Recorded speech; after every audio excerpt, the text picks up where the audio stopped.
Hi, welcome back to class. This week we have our first female authors, Anne Bradstreet and Mary Rowlandson, as well as a kind of funny Puritan minister. Funny not in a ha-ha funny kind of way, but funny in a what do you got going on over there kind of way. So let's talk about these fun characters this week. We'll begin with Anne Bradstreet. So who is she? Well, she is one of the first English-speaking poets from the North American continent. And yes, she was actually in what becomes the United States of America, not more North Canada or South Mexico. So she really is the first English-speaking quote-unquote American poet. She does have a very strong Elizabethan education as well, which not a lot of females had at the time over here. So that makes it a little unique and gives her this appreciation for literature that not all of her female colleagues had. She writes an entire volume of poetry, but it's really intended to be just for her. It is published in England, and of course she's over here, but it's published in England and she has no idea until word starts to come back to her, feedback in essence, about her poetry, and she kind of freaks out for a minute trying to figure out how people have read her work. It was published over there, and people in England know who Anne Bradstreet is. And of course, it has sustained the test of time, which is why we are still talking about her today. The rest of her poetry, though, wasn't published anywhere, England or over here, until after she died in 1678. Then everybody was able to appreciate her work in its entirety and start really to evaluate it and analyze it. We do study her work because, yes, it is poetry, and yes, it is puritanical poetry, but it has an angle, I guess. It has its own angle, and that is that it is puritanical poetry, but from a female perspective, which until Anne Bradstreet, we didn't have. We do not have in recorded literature a female talking about life in puritanical colonial America.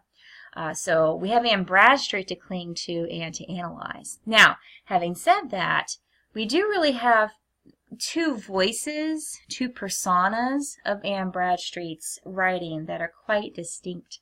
Remember, she didn't mean for her poetry to be published, so this might account for it. One, we I guess, lovingly call the Mistress Bradstreet voice, and this is what the Puritan female was supposed to say, supposed to do. She speaks like she would be expected. The things she talks about are things that you would expect from a Puritan female. So she is fulfilling that societal expectation and societal role in this time. That's Mistress Bradstreet. But then you have the very personal, very emotional poet, and that one we just affectionately call Anne. The Anne voice is the woman who is expressing her emotions, and she doesn't care to put up a guard and this screen so that you can't see what she's really feeling or thinking, so that she can please society. She's just telling you, this is what I am fearful of. This is what I long for. These are the emotions that I am experiencing right here, right now. So we have these two separate identities in her poetry. Mistress Bradstreet, the proper lady, and then Anne, just the female who is living. And both of these come through in her poetry. So that's another reason why we focus on Anne Bradstreet, because we get what she expects society to accept, and then what she just wants to say. Now, after reading the poem Contemplations, one of your points to consider this week is, what do you think that she's contemplating? Well, to help you get to the root, to help you really identify this, think about, how does she convey her contemplations? How does she relay these musings? And what examples specifically does she use, and why would she use those examples? What is the message that she's trying to get through to her audience with those examples? And then how does she wrap everything up? If you look at each one of these in a little more detail, it will help you identify as a whole what exactly it is that she's contemplating. It's not just she was sitting back drinking lemonade in a rocker on a porch, contemplating life. No, there's a lot more to it. So dig deeper. What is she contemplating in her poem, Contemplations? I'll pause while you gather your thoughts.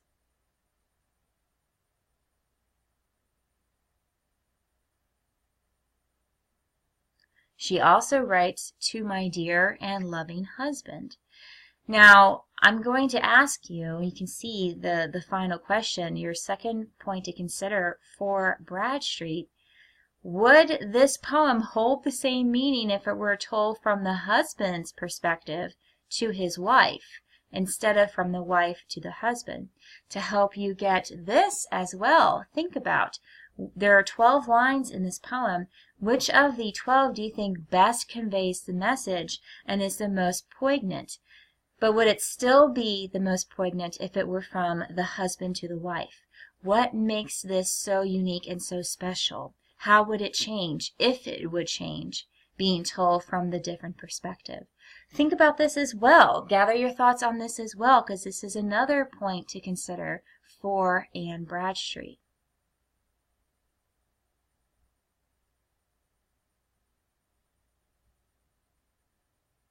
Let's look at some of her notable lines, some lines that have particularly stood out and people still will quote.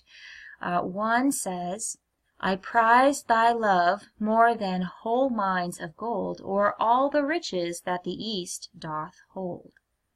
So she's a little bit Twitter-pated. She loves her husband. Here's another quotable line, notable line. It says, thy love is such I can no way repay. The heavens reward thee manifold, I pray. Again, deeply in love with this guy. Would these lines be said if they were told from the husband to his wife? Would the husband say these things to his wife? He might not. What do you think? All going back to that question, how would it change? This image is not actually Anne Bradstreet's house, but it is a typical, quintessential Puritan house for that area at that time. So Anne Bradstreet would have lived in a house that looked very similar to this, if not exactly like this. It would have been at least very similar to this. So you can see this picture and imagine her living in a structure like this. I show you the image because the next poem is Upon the Burning of Our House, July 10th, 1666. This poem was written after her house burns to the ground. There is nothing left. And she takes up her pen and writes this poem. So what emotions and reactions are there? They might not be the typical emotions and reactions that you might expect. She used biblical passages for a particular reason. And all of this together conveys the message, the point that she is trying to get across, and it is this. She sees the burning down of her house as being a test from God. Very similar to the story of Job in the Bible. Job is given all of these tests, trials, tribulations, and he's very patient and he waits through them. His faith never wavers in God. And when the tests are done as a reward for his faithfulness, Job gets all these rewards and recognitions in a way from God.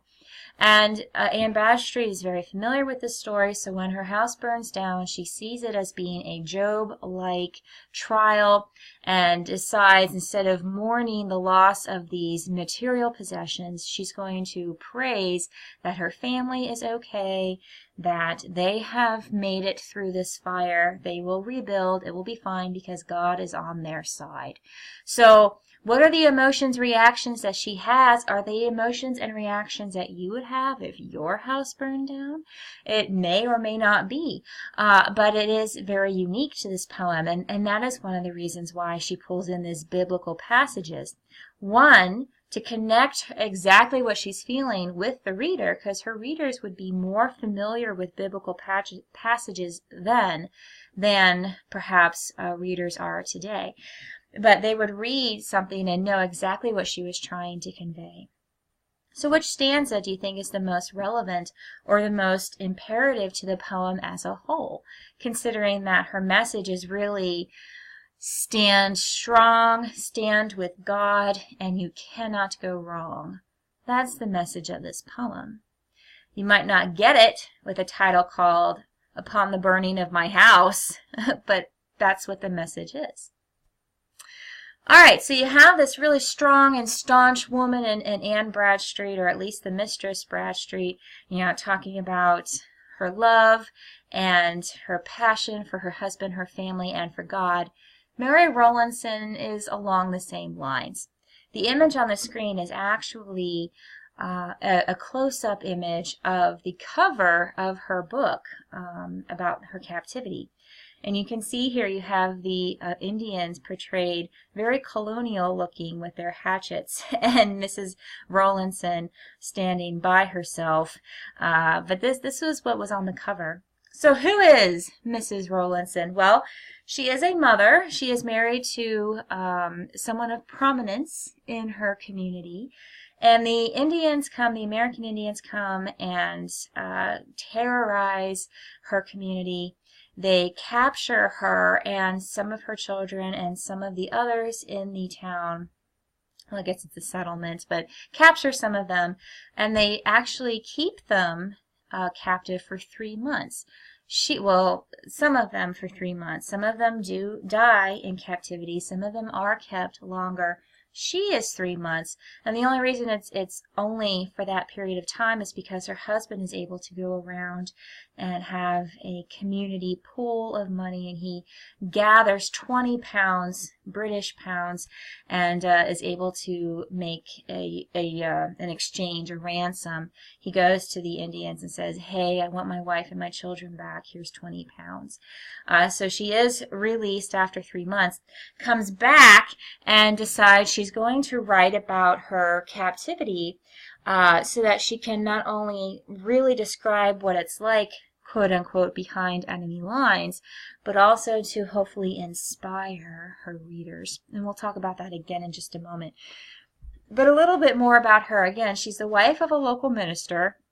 So this is someone who's quite prominent in the community, and the entire community rallies around this family.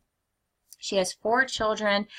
In her captivity, she does record not only what happens with the Indians and how they act and interact, but also about the colonial dread associated with the wilderness. There is this entire world out there beyond their colony, and she got to experience it, being dragged into it by the Native Americans. So she writes about it. But beyond the geography of and the actual emotional dread of the wilderness, she also, again, writes about those natives. And she, like Anne Bradstreet and her house burning down, Mary Rowlandson sees her captivity as being a test. She sees the Indians as being the tools of the devil who have come specifically to test her faith and the faith of the others, but specifically her faith, and to see how resistant she would be to the evil, how strong her faith is, and because she was able to stay alive and be released and be well enough to recover and write, she feels that she has passed the test that was given to her. Again, very similar to Anne Bradstreet's house burning down. Rowlandson thinks she has passed this test and she has been blessed by God and wants to share this with everyone else. Not because she's bragging. She's not trying to tell everyone, "Hey, I made it, yay me." She's trying to help inspire everybody else. If this is my story, if I was captured, if my children, some of my children died on me, and I'm still able to come through and live and write about it because I was faithful in God, then that means it should be an inspiration to you, very much like a motivational speaker, and be something that will inspire you also to stay strong to your faith in times of trial and tribulation. This is her goal. She wants people to read and think, oh, yes, Mrs. Rowlandson, this is wonderful. Oh, here's to you, Mrs. Rowlandson. Jesus loves you more than you could know. Oh, ho, ho. Yeah, little Simon and Garfunkel right there, I know. But this is the intended reaction. She wanted people to be inspired. Here, the image on the left is the cover for her narrative, and you can see that image is what I had shown you more close up before. But when we're talking about the narrative of the captivity of Mary Rowlandson, what kinds of details does she include? What is her purpose exactly? Well, I already told you her purpose is to try and inspire others to stay strong in their faith, to have staunch faith in God. So really, what is the most effective part? And what makes it the most effective part? If the entire purpose is to try and inspire others, to strengthen others, how does she do that most effectively? There might be many parts that are effective, but what is the one that stands above the rest as the most effective, and why? This is one of your points to consider for Rowlandson this week. As you consider, maybe talk about the removes themselves. It's not chapters, it's removes. Which one is the worst? If you know what her purpose is, and you identify the worst remove, it might be the most effective as well. It might not be. So consider all of these things together as you answer the question, what is the most effective part or portion or area? What is the most effective part of the narrative of the captivity, and why? I'll pause again so you can get your thoughts together again, answering this question for Rowlandson.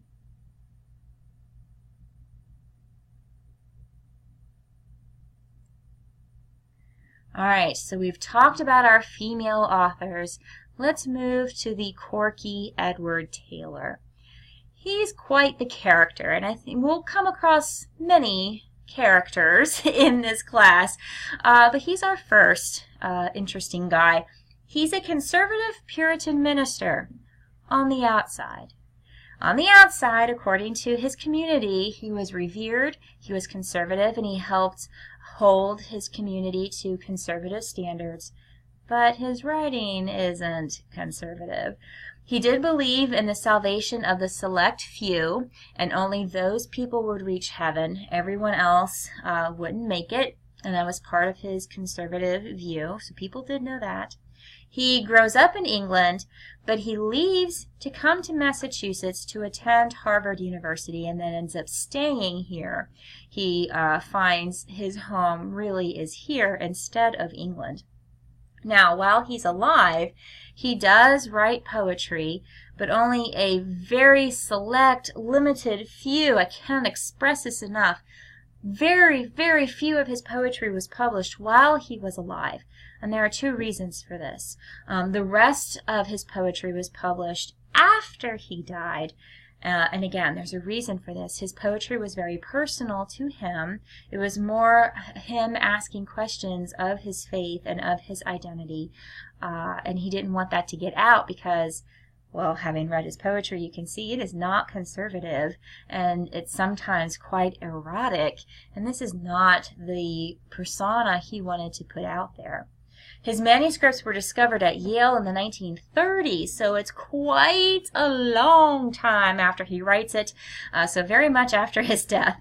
Very, very. He was quite dead. But in the 1930s, we find his poetry and then publish and analyze it. Now, it seems contradictory with what you would expect of a Puritan minister, much less of a conservative Puritan minister. Instead of that stern and sober kind of approach to preaching and teaching and poetry, it's more divine, it's elevated, it has, this preoccupation with obscenity, it has erotic elements in it. This is not what you would expect from a Puritan of any kind, much less a Puritan minister, even much, much less a conservative Puritan minister. It was almost like he had an internal separate identity, like he were two people. The outside, I guess kind of like Anne Bradstreet, the outside Edward Taylor that he wanted people to see, and then the inside inner Edward Taylor he was fighting with and struggling with. And the inside struggling Taylor is the one who got the poetic voice and the poetry that we read. It really was intended to record his own private thoughts and his own efforts to create some kind of union with God. It was not meant to be art like poetry is today. And then as well, it wasn't meant to be read by the masses or analyzed or studied. I mean, we do because it's insight. Remember, literature is a mirror. It is a reflection of what was going on at the time and what people were thinking and feeling and struggling with. So we are analyzing it now because we're able to see what was Edward Taylor struggling with. So we have an idea of what life was like at the time. But his intention was really to have it private, almost more like a diary than a volume of poetry.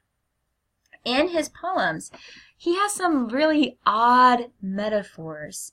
Even for today's poetry, some of this is odd. He uses bowling balls for metaphors. He also talks about spinning wheels. Spinning wheels, maybe if you remember in Sleeping Beauty, she's cursed to prick her finger on a spinning wheel and die. And then, of course, it's changed to pricking her finger and falling into a deep sleep. But that spinning wheel, it's that large wheel and a pedal, and then the yarn or the thread or whatever it was would go around the wheel and then go around the spindle. And it was used in sewing. And he uses that as a metaphor. Insects. That's a little weird for a Puritan minister to have this kind of insect connection and use that as a metaphor. And then perhaps my favorite metaphor, just because it's so off the wall, excrement. You guys know what excrement is, right? It's poopy. So he uses bugs and bug excrement and excrement in general, poopy, to talk about these struggles he has. These are his metaphors. Yes, they are unique. Yes, it is quite intense. But again, it's his personal expression. It's his personal battle trying to work through his emotions and his thoughts. So while there is this tension and this almost mystical, occult-like intensity with it, it makes sense. And it does make it very rich, yes, but it makes sense because it's meant to be just him and his own thoughts. It's not meant to be anything else or go into any kind of colonial literature that would be publicized. It's meant to be his own personal thoughts. He is said to have influenced people like Emily Dickinson, Walt Whitman, some of these other authors who have, once he was published, who read him or were familiar with his works, his preachings and whatnot.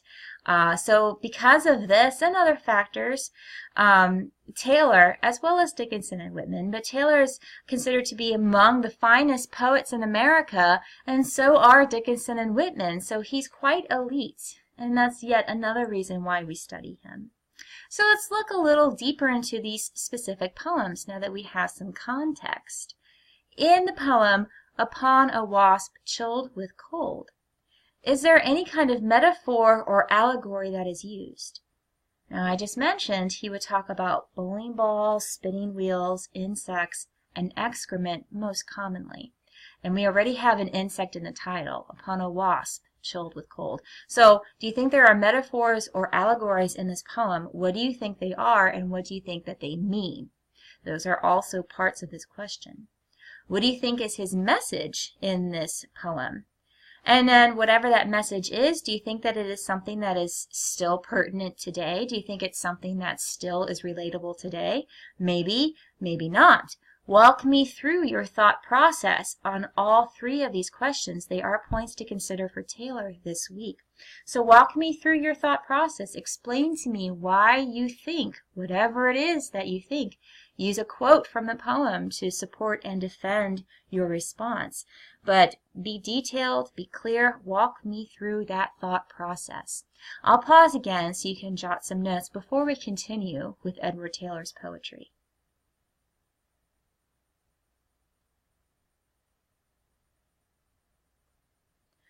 Let's look at huswifery.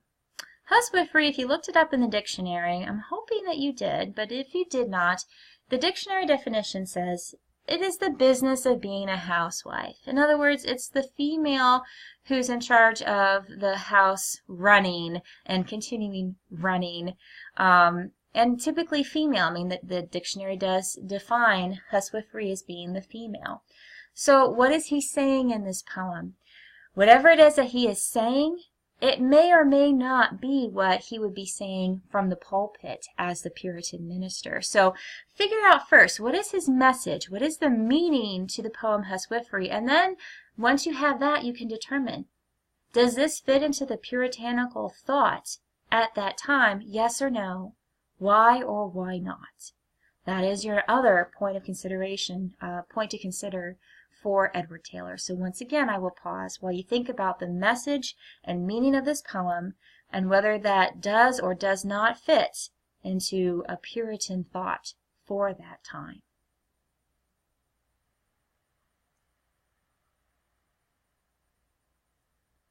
All right, two females and an eccentric Puritan minister. I think that's good for this week. So don't forget your discussion board. The discussion board, please read the directions carefully. They are, as always, due by end of day Thursday with response by end of day Sunday. And you're going to be, in a sense, analyzing Anne Bradstreet or Mary Rowlandson in more detail, as well as Edward Taylor. So those directions are on the discussion board. Read through those. Don't forget to submit your responses to the points to consider questions. I know they were posed in this lecture. They are, of course, also in the template that is available to you. Please don't forget, it is required that you complete the points to consider using the template that is provided to you, and you can submit it beneath this video lecture. And I know last week you told me what author you would like to review. I have already, hopefully already, responded to you, and if you are viewing this lecture Monday morning, I might not have gotten to you yet. But I will be at least responding to, if I haven't, your author selections and letting you know if it sounds good or if maybe I have some kind of a reservation or something you might want to think about. But once you have solidified your author and the pieces that you will be reviewing by that author, go ahead and start your research. Part 1 is coming up first, of course, and that is the biography. You will see that there is a video specifically on Part 1 talking about the biography. Make sure you view that as well, a video lecture on Part 1. But you want to get working on that, so start your research, researching the life of the author you have. If you have questions about Part 1, the points to consider, the discussion board, any or all of the above, let me know.